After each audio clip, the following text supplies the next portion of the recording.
Praful सामलଙ୍କ बासभवन ED हाँ आज्ञा कथाटा भद्रक भंडारी पोखरी समेत समग्र ओडिशा रे चर्चा रे रही। इडी अर्थात प्रवर्तन निर्देशालय 5 जणिया टीम केंद्रीय सशस्त्र बल सहायता गुरुवार सकाल 7टारू रात्रि प्राय 10टा पर्यंत श्री सामलଙ୍କ बासभवन में छानबीन करथिले। से समय विधायक श्री सामल घरे उपस्थित थिले। बरपदा इंजीनियरिंग कॉलेजर आर्थिक घोटाला को नहीं यही छानबीन करा जायथिबा जणा पड़िछि।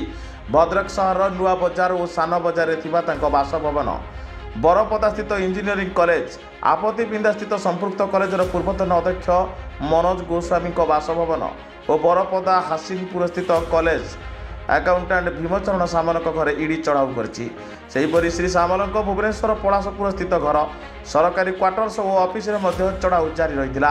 प्रकाश थाउ कि श्री सामल 1990 और 1995 दुईटी निर्वाचन में जीति 2 थर भद्रक निर्वाचन मंडल विधायक हो मंत्री होते। सेपरी 2009, 2014, 2019 भंडारी पोखरी निर्वाचन मंडल लगातार 3 थर विधायक हो 2014 पुनश्च मंत्री होते। 1980 मसीहार प्रतिष्ठित बरपदा इंजीनियरिंग कॉलेजर परिचालना सभापति भाव श्री सामल 1991 ରୁ 1995 पर्यंत रही बेले परवर्ती समय एजावत ज्येष्ठ पुत्र प्रयास कांति सामल परिचालनार सभापति रही।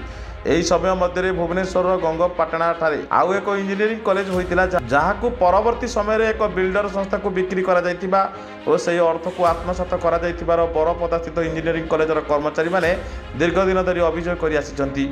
अपर पक्षरे कॉलेजर कर्मचारी माने वर्ष वर्ष धरी दरमा न पाई एथि संपर्क में प्रशासन ठारू आरंभ करी नवीन पट्टनायक एवं विधानसभा आगे प्रतिवाद कर शेष हाईकोर्टर द्वारस्थ होइतिबार कहती।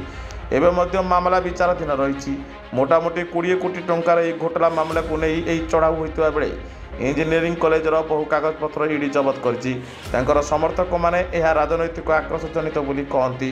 जहाँ भी हो यह एवं हटकेक भली चर्चा रही।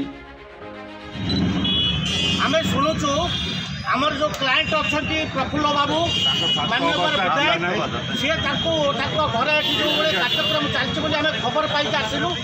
खबर पाई आसला आम जानलु जे एमती गोटे कौन होली प्रफुल्ल बाबू जड़े हार्ट पेसेंट हार्ट सर्जरी सरी सी बर्तमान जड़े एकदम मैंने बयस भी अधिक हो शुणिकी आसला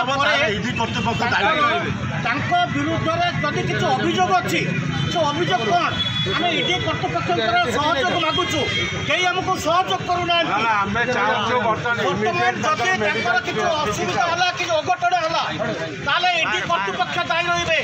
आम क्लाएंट प्रफुल्ल बाबूंकर जदि कौन किसी असुविधा है मिसवा को दि जाऊ नहीं। आम क्लाएंट विरुद्ध अभियोग कौन अच्छी